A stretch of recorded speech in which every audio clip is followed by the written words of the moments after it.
What is up, my dudes, and that one girl just wants to nerd out about comic books? I got you, one girl. This is Bikes, Beards, and Brews. Let's kick that intro.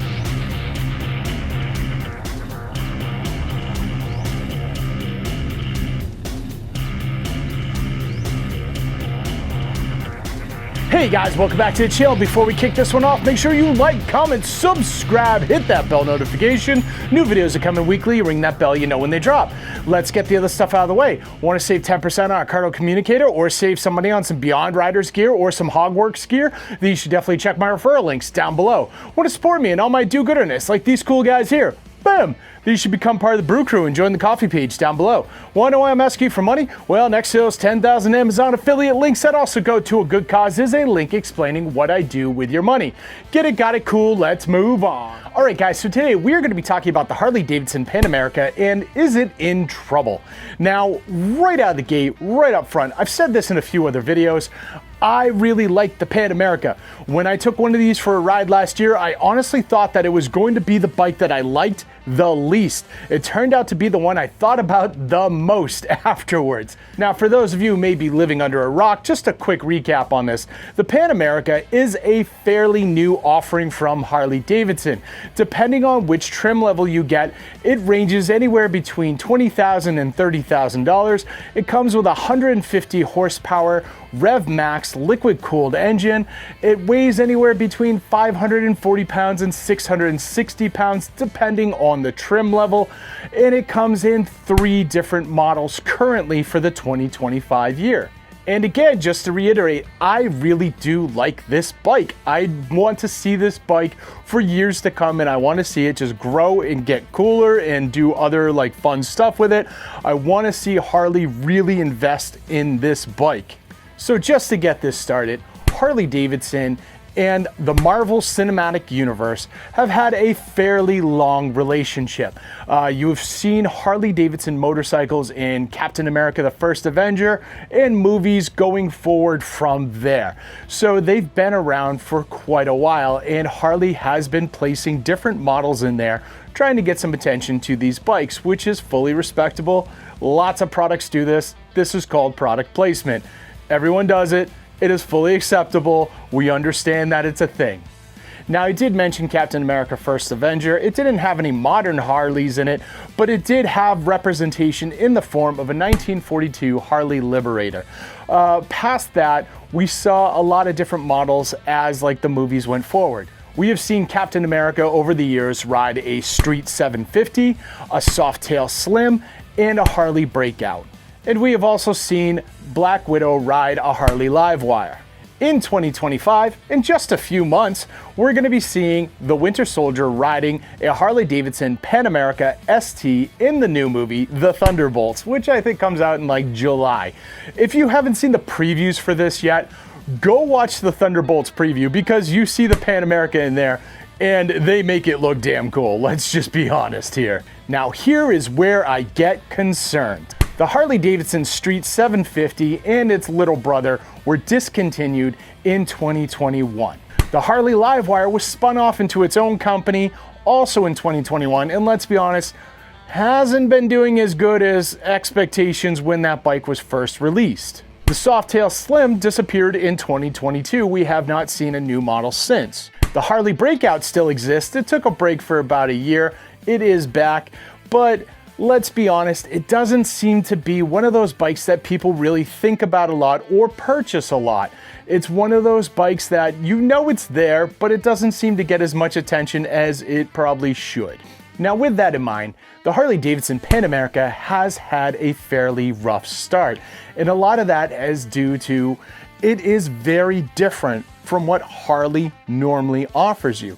It is running a liquid-cooled Rev Max engine, which, historically speaking, Harley guys don't like liquid-cooled engines. They just do not. It is just one of those things that they rally against right out of the gate.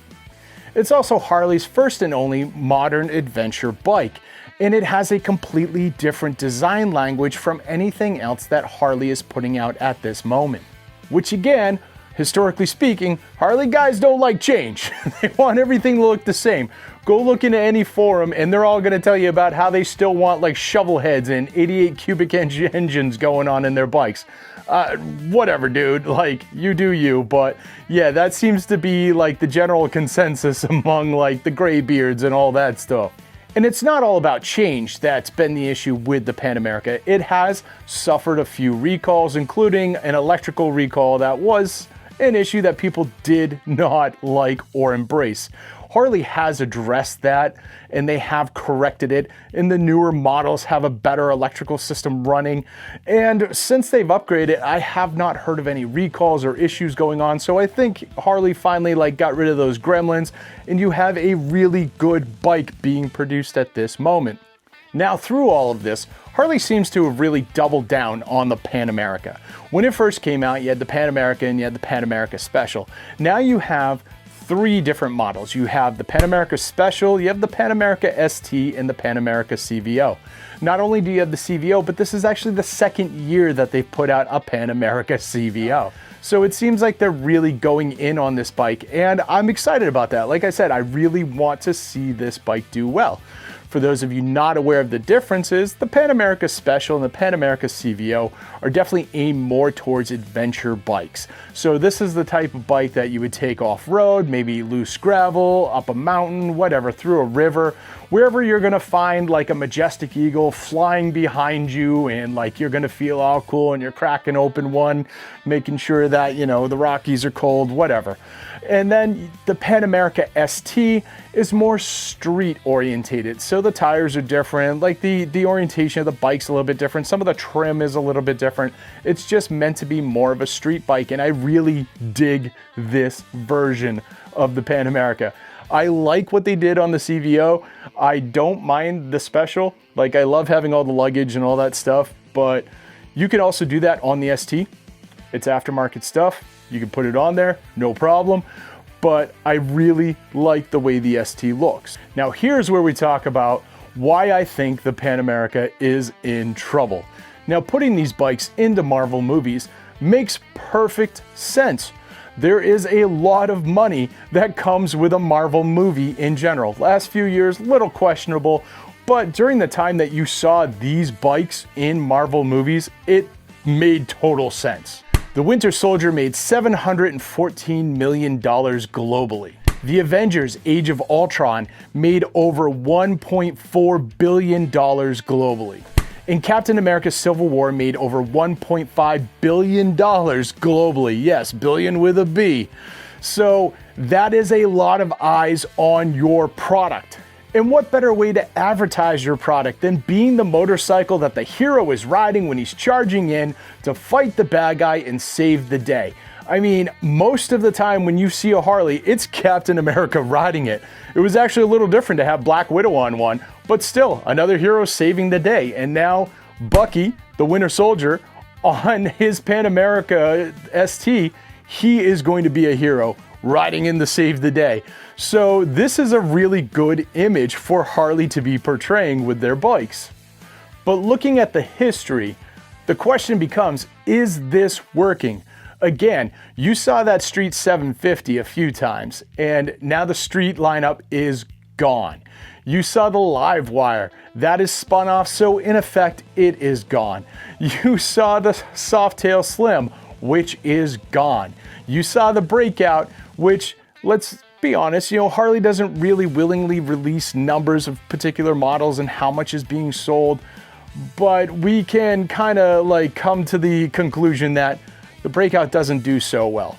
It is still in the lineup, but it doesn't do so well. Harley really does seem to put the bikes that need the views and need the attention into these movies over putting bikes that are already popular and established in these movies. Again, makes perfect sense, but I don't think it's working. And overall, this has me concerned over the Pan America and the Pan America ST, because this is the newest bike that's being offered up to a Marvel movie where they're trying to get some attention on it, trying to get some eyes on it, and hopefully trying to get some sales on it. Let's be honest, you're not putting your product into TV shows and movies just for the fun of it. You're doing it to get attention, get sales, and like, you know, make a little profit off of that. But I am truly worried about the Pan America because it is offered up in this movie. And honestly, I think some of that can relate back to the bikes that are being offered up. Gone are the days of Peter Fonda on his Captain America bike, Arnold as the Terminator on his Harley Fat Boy, people like that. You know, those bikes looked cool. Those bikes rolled into action and they just look epic. The Street 750, not so much. The electric bike, not so much.